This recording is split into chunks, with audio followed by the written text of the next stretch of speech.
Hi, it's me Jacqueline. Welcome to my channel. If you're new to the channel, then please subscribe my channel and visit my Patreon page, link in the description. Shortly before my 13th birthday, my life changed forever, although at the time I did not appreciate just how radical a change it would eventually be. At the time, my parents' divorce was enough to cope with, and my own move to live with an aunt I scarcely knew was full of potential trauma. I had arrived home from boarding school to find a battle raging in my home. My mother was in the process of stripping out her possessions, and a team of lawyers and policemen was restraining my father. I gathered from the shouted insults and comments that mother had decided to take up residence with a friend in another city, and my father was understandably upset. For his part, he felt that he could not accept the end of a marriage and the destruction of everything he had worked to build up. In the midst of all this, I was left to sort myself out and retired to my room to think about it all and have a good cry. It was here that my father eventually found me and sat down to try to comfort me and explain what was happening. Except that he was too upset to be much comfort. I learned from him that this situation had been developing for some time and that he had won the custody battle. Then he dropped the bombshell. The house was to be sold as he had no desire to continue living there. As his work also required him to travel a great deal, his sister, my Aunt Selena, was to provide a home for me when I was home from school. All I knew of her was that she was an unusual woman who lived in a rather large Gothic pile some distance from any town. I had never been there before, but had seen photos and thought it would be interesting to live there. An hour later, I had to say goodbye to my mother, her friend, a rather smooth type I didn't like named Bill, hovering in the background. It was not an easy parting, made worse by the fact that I suddenly realized that she had little interest in me at all. In fact, I hardly knew her myself, since when I was not at school, she had either been at work, she had a quite high-powered career of her own, or attending a function or event. In effect, we were almost strangers to each other. Planting a perfunctory kiss on my cheek, she said, "I will be in touch with your father to arrange for you to visit us. I am sure that you and your father will do very well without me. You have all managed so far." She flashed a brittle smile. "You'll be all right with Selena. She's far better at this mothering thing than I am." Feeling I must make at least a show of distress, I pleaded with her to consider again, saying, "Don't go, Mum. Can't you and Dad sort things out and stay with each other so I can stay with you both too?" "Too late for that," she snapped. "It was too late 6 months ago. No, this is for the best. Selena will be a better parent than either of us could have been." In the light of what was to come, she may have been wide of the mark in one sense at least. In another, she was probably right. Aunt Selena collected me the following day. She arrived in a black Volvo estate, dressed in black leather jeans which seemed to have been molded to her stunningly curvaceous figure, knee-high boots, frilled cotton blouse with a black leather waistcoat, and a full-length cape topped off with a wide-brimmed black hat. The effect was striking, and I immediately thought of a witch. Sweeping into the house, she seemed to fill it, her pleasant alto voice reaching into your inner ear and touching your soul. I liked her immediately and knew I would be happy with her company and that I would enjoy her company. "Well, Neville," she addressed my father, "so she finally dumped you. Never mind, you'll be fine with your chosen lifestyle. Rest assured that I shall do my utmost to ensure that Philip gets the best possible life from here on in." She paused, and then with a look in my direction, added, "You do know the house will take a hand in his future?" "Yes," laughed my father, "so you have told me many times." "Superstitious nonsense, Selena." Turning to me, he explained, "According to your aunt, the house, as she refers to her great pile of bricks, has the habit of changing people who stay there. I am sure that you will be fine. After all, we are all changed one way or another every time we take on something new." "You know that's not what I mean," she corrected my father. "Philip, the house changes people who stay there into their ideal form. Quite often this means radical alteration. Your father thinks I am joking, but I am serious, and I know you will find this out for yourself." She paused and continued, "I will explain more as we go home. Neville, we had better leave now. Ring me as soon as you have the trust arranged, and we will take it from there." Taking our leave from my father, we began the journey which was to change me in more ways than I could have imagined, and which would take me from my shattered childhood to a very different adulthood. The drive was a long one. Once clear of the town, It involved the motorway for the first several hours, and I got to know my aunt very well as we drove. First impressions were swiftly confirmed, and I fell head over ears in love with her. No one had ever treated me the way she did, and I responded to it by relaxing in her company and telling her all my fears and pleasures at school. We shared jokes and talked nonstop until eventually she pulled into a service station and announced we would take a short break for a meal. When we once more got underway, I slept soon after getting into the car and missed the exit from the motorway and the next stage of the trip into the mountains. When I awoke, we were within a mile or so of the house which would be my home for the future. My first glimpse of the house was from below. It was large and very gothic. I felt a tingle of excitement as I saw it and had the strangest sensation that it was watching our approach and assessing me. I said as much to my aunt, who laughed and said, "It is. Relax and let it help you find out who and what you really are."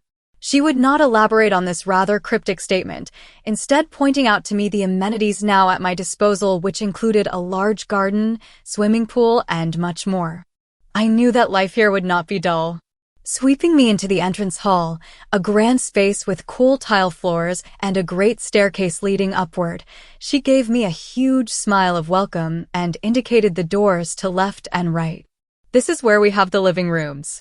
Library, games room, drawing room, dining, and so on are all off this hall and the passage through there and there," she breezed, indicating right and left where arches opened from the hall itself. "Upstairs," she continued, "I have a private sitting room, our bedrooms and guest rooms, and the top floor is the housekeeper's flat." "Wow," I breathed. I had heard that Aunt Selena was well provided for financially, but this was more than I had expected. Aloud I continued, "I didn't know there were other people here, Aunt. Who are they?" "Oh, you'll meet them soon," she laughed. "Karen is the housekeeper and her partner, Colleen, looks after the cleaning and laundry. Down in the cottage, Michelle and Charlene look after the grounds for me. I think you will find them nice to be with and lots of fun. I won't ask you to take on any specific jobs around the place at this stage. I think let's see how you settle in first." "I don't mind, Aunt," I smiled, glad to be so welcome. In fact, I realized that the house itself seemed in some way to welcoming me, and I had the sensation that I had passed some sort of test as we talked. "Come on then," Aunt grinned. "Let me show you your new room. It used to be mine before you were born, and I think you may find it surprising." The room was large and had a bow window overlooking the rear of the house with a view across the swimming pool and expansive lawns. The decor was neutral, not what I had expected of a girl's room at all, and the pictures on the walls and the furniture could have been in any boy's room without raising comment. The bed was unusual, an obvious antique. It was a large four-poster affair with a canopy and curtains of heavy burgundy. I liked it immediately, and as my emotions soared with the happy thought that this could be a pleasant home, I suddenly felt that the room brightened and a sort of sigh of relieved tension drained from the walls. It was as if the house itself had been holding its breath. "You have your own bathroom through this door." Aunt indicated what I had thought to be a closet, "and naturally I expect you to keep the place at least reasonably clean and tidy." She laughed, adding, "Your father was one of the most untidy people I knew, until he spent a weekend here with our Aunt Augusta. I inherited the house from her, you know." I nodded, then asked, "What did you mean about the house taking a hand in my life?" "Oh," she laughed, "you caught that, did you? Tell me, did you feel anything when you came into the hall just now?" "I'm not sure," I began. "I think so, as if I was being made to feel special. I'm not sure how to describe it." I finished with a laugh. "What sort of thing did you expect, Aunt?" "I don't know," she replied, frowning slightly and studying me with an appraising stare. "Probably something more dramatic. When I first came here, I felt a sense of tremendous joy as I walked through the door. Your father didn't. He felt the house was threatening." "No, I didn't feel threatened," I replied, but I paused looking for words. When I said I liked the room, it felt as if the house let out a big sigh of relief. She smiled broadly. "The house doesn't welcome those it doesn't like. You have obviously been accepted." "That's good. You see, Phil, the house chooses its owners and its residents, not the other way round." Everyone was surprised when I inherited the house. My cousins had a closer relationship with Aunt Gus, but the house chose me. And as you will find out, it changes us to fit its tastes. Don't worry, it will never force you or harm you, and it is a damned good protector and provider. I'm not sure I understand you, Aunt, I said, frowning. How can the house do anything to change us? How does it protect and provide? It would take far too long to explain now. Some things have to be learned slowly, and this is one of them, she finished with a smile. Once you have been here a couple of weeks, you will begin to understand. Now, time to get cleaned up after the trip, and then I will introduce you to Karen and Colleen before supper. Have a bath or a shower and get some clean clothes on. My stuff is still in the car, I said, remembering. I'll have to get it and carry it up first.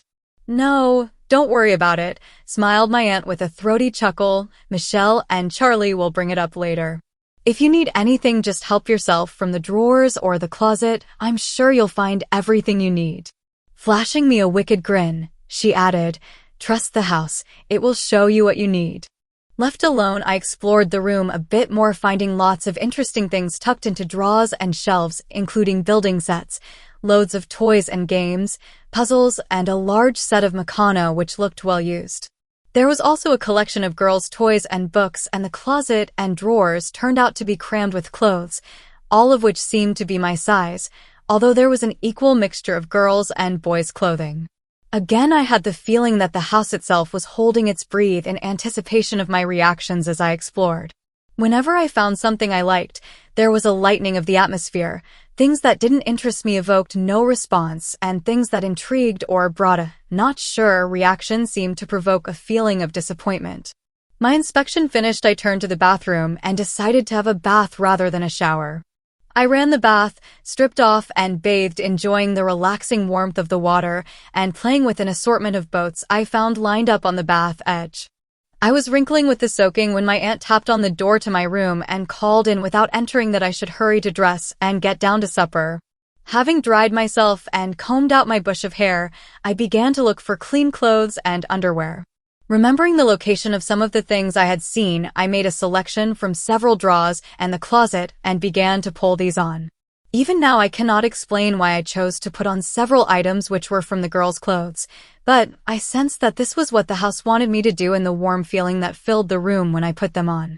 My selection included a pair of high-cut and narrow-backed satin knickers, which required a careful arrangement of my genitals, a polo-necked shirt, and tight-fitting riding breeches with knee-length boots. The image in the full-length mirror in the closet door was ambiguous. It showed me an image of myself that made me feel strange, but quite pleasantly content. Feeling very happy with myself, I ran from the room and downstairs to find my aunt. I found my aunt in the drawing room. She looked me over with a quizzical smile and said, I see the house has asserted its influence already. Well, you look very good. Come on, she added, rising. Supper is ready. She led the way into the adjoining dining room and waved me to a place set at her right. As we sat, a door opened at the other end of the room and a stunningly attractive woman sailed into the room with a tray. She appeared to be about mid-20s with a stunning head of ginger red hair neatly arranged and was dressed in an outfit consisting of a deep plum dress reaching mid-calf, suede leather boots reaching up under the hem of her dress, and a white blouse which showed off her well-shaped breasts to perfection without being overt about it. Placing the tray on the sideboard, she turned and smiled at my aunt, and Aunt responded saying, Colleen, this is Philip, my nephew.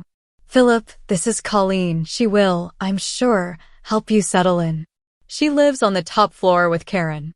How do you do? I responded, blushing a little at the warm smile and the friendly greeting she gave me in return. Welcome to Change House, Philip. I can see that you will slot in here very well. She gave me a wink and said to my aunt, Karen will be in shortly, Selena. Do you want me to serve up in the meantime? Yes, please, my dear, responded my aunt.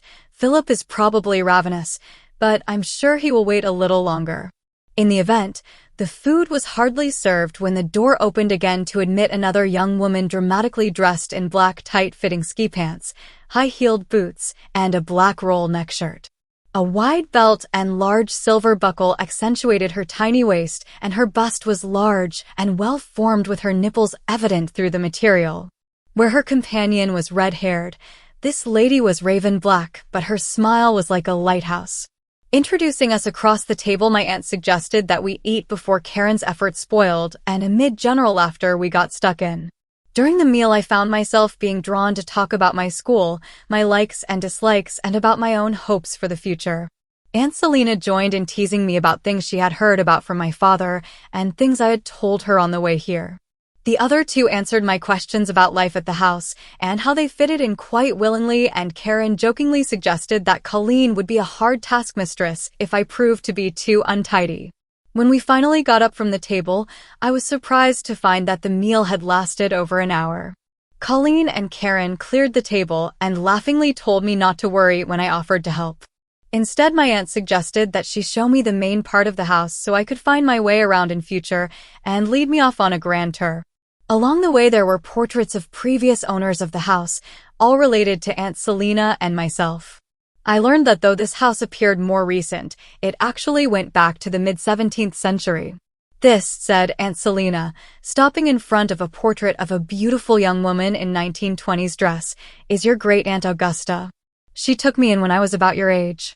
An amazing woman, she certainly knew exactly how to deal with several rather hostile attempts to evict her or remove her from control of the house. I came to love her very dearly, but I have to admit it was not love at first sight. I could not help noticing that there were no portraits of men anywhere and asked the obvious question. The answer puzzled me, but Aunt would not explain beyond saying, "Oh, there have been some, but they don't last. The house sees to that, it prefers women." "But," I said, worried, "I'm a male aunt." "Yes," she laughed, "so you are. But the house has welcomed you, you know. So you will probably be okay." She would not be drawn further on this, so I gave up, but it did worry me as we continued the tour. By the time we had finished, I was beginning to feel very tired. Seeing this, Aunt took me upstairs and suggested I sleep. Although I was still wondering about the comments about men in the house, I was tired enough to fall almost instantly asleep.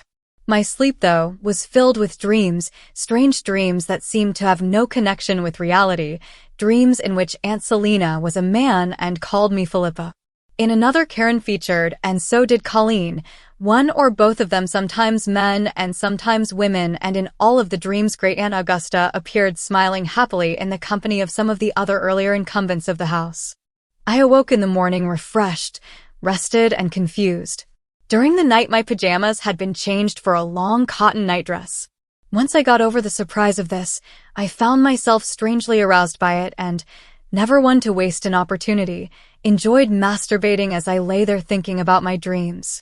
After a quick wash, it seemed quite natural to search out some more girls' underwear and put this on under an outfit of ski pants, boots with slight heels, and a loose top. Then I went in search of breakfast. Please subscribe for the next part and visit my Patreon page for early access.